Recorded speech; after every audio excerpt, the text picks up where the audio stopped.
좋은 아침입니다. 역대하 2장 1절에서 18절 말씀 보도록 하겠습니다. 1절 솔로몬이 여호와의 이름을 위하여 성전을 건축하고 자기 왕위를 위하여 궁궐 건축하기를 결심하니라. 2절 솔로몬이 이에 짐꾼 7만 명과 산에서 돌을 떠낼 자 8만 명과 이를 감독할 자 3,600명을 뽑고 3절 솔로몬이 사절을 두로왕 후람에게 보내어 이르되 당신이 전에 내 아버지 다윗에게 백향목을 보내어 그가 거주하실 궁전을 건축하게 한 것 같이 내게도 그리하소서. 4절 이제 내가 나의 하나님 여호와의 이름을 위하여 성전을 건축하여 구별하여 드리고 주 앞에서 향제로로 사르며 항상 떡을 차려 놓으며 안식일과 초하루와 우리 하나님 여호와의 절기에 아침 저녁으로 번제를 드리려 하오니 이는 이스라엘의 영원한 규례이니라. 5절 내가 건축하고자 하는 성전은 크니 우리 하나님은 모든 신들보다 크심이라. 6절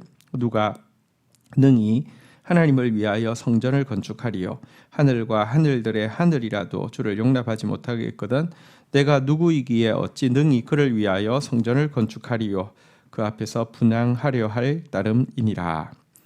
자, 솔로몬이 왕이 되고 나서 힘쓴 두 가지 일이 오늘 1절에 나오고 있습니다. 여호와를 위한 성전 건축과 또 자기 왕위를 위한 궁궐 건축인데요. 먼저는 이제 성전 건축이 먼저 나오기 때문에 이것을 좀 보려고 합니다. 그러나 이제 우리 뒤에서 보면 알겠지만 성전 건축보다 훨씬 더 많은 시간을 또 궁궐 건축에 쓰게 되고요. 또 눈에 보이는 성전은 건축했지만 보이지 않는 내면의 성전을 건축하기는 도리어 실패했던 아쉬움을 우리는 보게 될 것입니다. 그러나 어쨌든 이제 성전 건축만 좀 집중해서 보려고 하면요, 이 일을 위해서 이제 많은 사람들을 뽑죠. 이제 짐꾼 7만 명, 돌 떠낼 자 8만 명, 일 감독할 자 3,600명을 뽑았다 이렇게 되어 있습니다. 근데 사실 이제 이 모든 사람들은 이스라엘 땅에 사는 이방인들로 구성되어 있습니다. 이것은 굉장히 시사하는 바가 큽니다. 성전 건축이 이방인들을 통해서 되어졌다라는 것은요, 사실은 지금 과거 유대교는 이제 이스라엘 사람들만을 위한 하나님을 주장했지만 하나님은 사실 온 인류의 하나님이신 것을, 그리고 이방인들이 하나님의 교회를 세울 것을 이제 보여주는 중요한 예표가 되기도 합니다. 그러면서 중요한 이제 그 재료인 백향목의 산지인 이제 두로왕에게 이제 사람을 보내어서 그 목재를 협조해 달라고 부탁하면서 했던 말이 이제 그 4절부터 나오는 내용인데요. 왜 자기가 성전을 건축하려 하느냐? 여기에 보면 하나님께서 주신 영원한 규례대로 하나님께 예배 드리기 위함이다라고 이야기하고 있는 내용이 4절에 있고요. 그리고 자기가 지금 이제 예배하는 하나님은 모든 신보다 크신 분이시기 때문에 내가 이렇게 성전을 정말 크고 아름답게 지으려고 한다라는 내용이 5절에 있고요. 중요한 것을 6절에 보면 그렇지만 내가 아무리 정성을 다해서 크게 짓는다 할지라도 하늘과 하늘들의 하늘도 주를 용납하지 못하겠거든. 내가 어떻게 그분이 거할 처소를 짓겠느냐. 단지 그분 앞에 분향하려고 하는 이렇게 처소를 짓는 것이다라고 하면서 정말 그 성전을 건축할 때 가지고 있는 겸손한 마음도 잘 표현하고 있습니다. 자, 이렇게 해서 이제 그 두로왕에게 이제 두로왕 후람에게 그 목재를 요청을 했는데요. 또 한 가지 부탁을 하고 있는 내용이 7절부터 나오는 내용입니다. 이제 청하건대 당신은 금, 은, 동, 철로 제조하며 자색, 홍색, 청색 실로 직조하며 또 아로색일 줄 아는 재주 있는 사람 하나를 내게 보내어 내 아버지 다윗이 유다와 예루살렘에서 준비한 나의 재주 있는 사람들과 함께 일하게 하고 8절 또 레바논에서 백향목과 잣나무와 백단목을 내게로 보내소서. 내가 알거니와 당신의 종은 레바논에서 벌목을 잘 하나니 내 종들이 당신의 종들을 도울지라. 9절 이와 같이 나를 위하여 제목을 많이 준비하소서. 내가 건축하려 하는 성전은 크고 화려할 것이니이다. 10절 내가 당신의 벌목하는 종들에게 찌은 밀 2만 고르와 보리 2만 고르와 포도주 2만 밭과 기름 2만 밭을 주리이다 하였더라. 자, 솔로몬은 그 두로왕 후람에게 이제 그 목재를 요청하면서 또 그 많은 양의 목재를 준비해 달라고 이야기하고 또 그것에 대해서는 값을 치르고 이제 구매하겠다라고 이야기하는 내용이었고요. 근데 그 앞서서 7절에 보면 특별히 금은 동철로 제조할 줄 알고 자색, 홍색, 청색 실로 직조할 줄 알고 또 아루새김을 할 줄 아는 기능자 아주 전문가 한 사람을 이 일을 위해서 좀 파송해 달라 이런 부탁도 하고 있습니다. 마치 구약 시대에 성막을 지을 때 하나님께서 이 일을 감당할 만한 지혜 있는 사람을 이렇게 세워서 그 일을 감당했잖아요. 부살렐이라는 사람 그리고 또 오홀리압이라는 사람이 옆에서 도왔는데요. 이것처럼 이 일을 감당할 만한 지혜자 한 사람도 보내달라라고 부탁을 하고 있습니다. 근데 다시 생각해 보면 앞에서 일꾼들도 이스라엘 안에 있는 이방인이었고요. 사실은 이제 탑 그 디자이너라고 할까요? 탑 엔지니어라고 할까요? 이 사람도 어쨌든 후람 왕이 보내주는 이방인이었다는 것은 굉장히 시사하는 바가 큽니다. 하나님은 열방의 하나님이심을 이 역대기는 굉장히 처음부터 이렇게 정확하게 지적하고 있는 내용입니다. 자, 이제 11절부터 보겠습니다. 두로왕 후람이 솔로몬에게 답장하여 이르되 여호와께서 자기 백성을 사랑하심으로 당신을 세워 그들의 왕으로 삼으셨도다. 12절 후람이 또 이르되 천지를 지으신 이스라엘 하나님 여호와는 송축을 받으실지로다. 다윗 왕에게 지혜로운 아들을 주시고 명철과 총명을 주사 능히 여호와를 위하여 성전을 건축하고 자기 왕위를 위하여 궁궐을 건축하게 하시도다. 13절 내가 이제 재주 있고 총명한 사람을 보내오니 전에 그 아버지 후람에게 내 아버지 후람에게 속하였던 자라.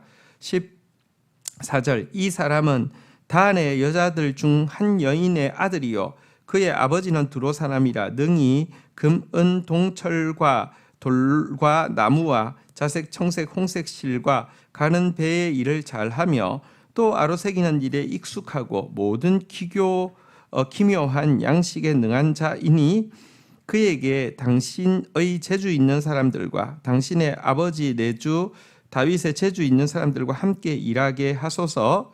15절 내 주께서 말씀하신 밀과 보리와 기름과 포도주는 주의 종들에게 보내소서. 16절 우리가 레바논에서 당신이 쓰실 만큼 벌목하여 때를 엮어 바다에 띄워 욥바로 보내리니 당신은 제목들을 예루살렘으로 올리소서 하였더라. 자, 이렇게 해서 이제 솔로몬의 요청을 받은 두로왕 후람은 기꺼이 이제 이 일을 하겠다라고 약속을 하고 있습니다. 그러면서 하나님께서 이제 기뻐하심으로 또 사랑하심으로 이 솔로몬을 세우셨고 그에게 지혜와 또 총명과 명철을 주셨다라고 찬양을 하고 있습니다. 자, 그러면서 이제 보낸 사람이 자기 아버지 때부터 이 일을 아주 전문가적으로 하던 사람이었고 이 사람은 또 단지 두로 사람이 아니라 두로 사람과 이스라엘의 단 지파의 어머니 그러니까 혼혈인 사람이다라고 하면서 이 사람을 파송하겠다라고 이야기를 하고 있습니다. 이 사람의 이름은 뒤에 이제 나오게 되는데요. 이 사람의 이름은 그 왕의 이름하고도 같은 후람이라는 이름입니다. 혹은 또 후람압이라고도 표기되어 있습니다. 어쨌든 이런 이방인이 한 명이 이제 와서 이 일의 총책임자를 맡게 되는 일에 대해서 기록을 하고 있습니다. 마지막 17절부터입니다. 전에 솔로몬의 아버지 다윗이 이스라엘 땅에 사는 이방 사람들을 조사했더니 이제 솔로몬이 다시 조사함에 모두 15만 3,600명이라. 그중에 7만 명은 짐꾼이 되게 하였고 8만 명은 산에서 벌목하게 하였고 3,600명은 감독으로 삼아 백성들의 일을 시키게 하였더라. 그리고 이 성전 공사는 사실은 이방인들이 다 하게 했다, 이렇게 지금 좀 기록을 하고 있는 내용입니다.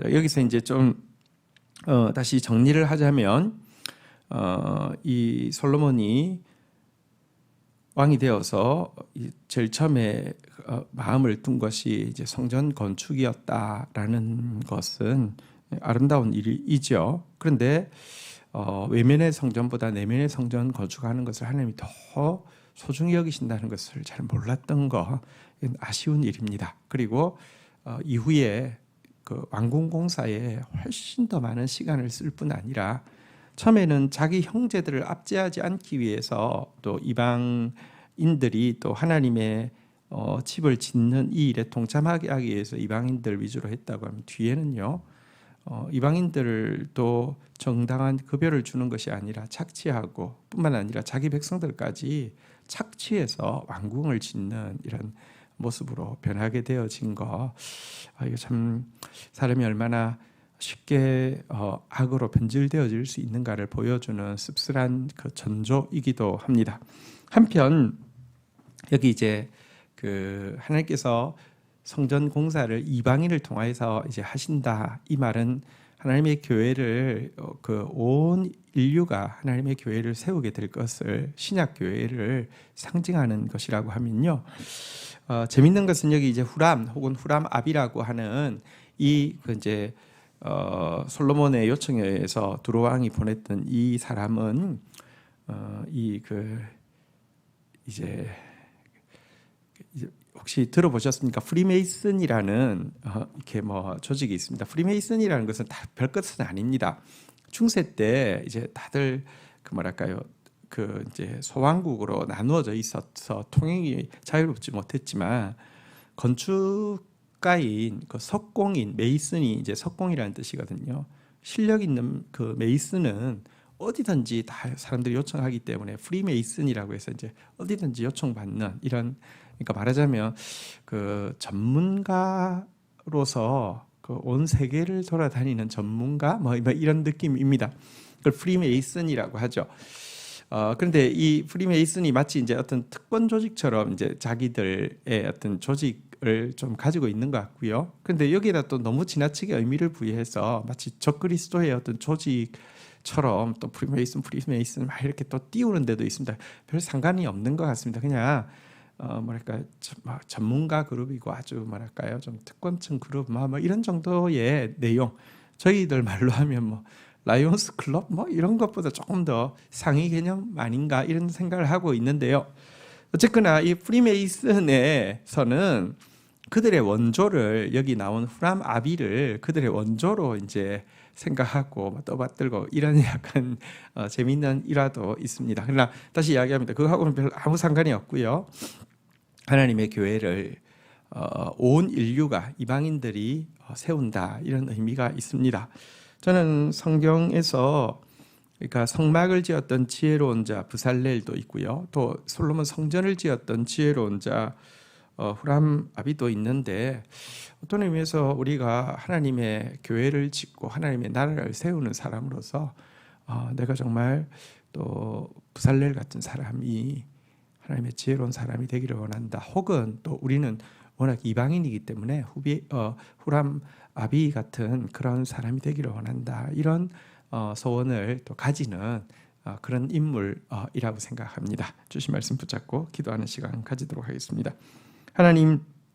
하나님의 집이 이방인들을 통하여서 세워지고 또 이방의 기술자를 통하여서 세워진 이 모습은 우리를 통하여서 교회를 세우시고 하나님 나라를 세우신다는 이 구약의 예언임을 인하여서 감사합니다. 하나님 나라를 세우는 일에 동참할 수 있게 해주신 것을 감사하고, 지혜로운 자 되어서 하나님 나라를 세우는데 참 그 재주 있고 또 정말 재능 있는, 그리고 하나님께 사용받는 그런 사람 되어질 수 있도록 은총을 베풀어 주옵소서. 그러나 하나님 자칫 외형 세우는 데 집중하다가 내면의 성전 세우는 것 잃어버린 자 되지 않게 하여 주시고, 처음에는 하나님의 집을 짓는 데 집중하다가 후에 가서 자기 집 세우는 데 더 열중하는 그런 어리석음에 빠지지 않도록 저희를 지켜 주옵소서. 예수님의 이름으로 기도 올립니다. 아멘.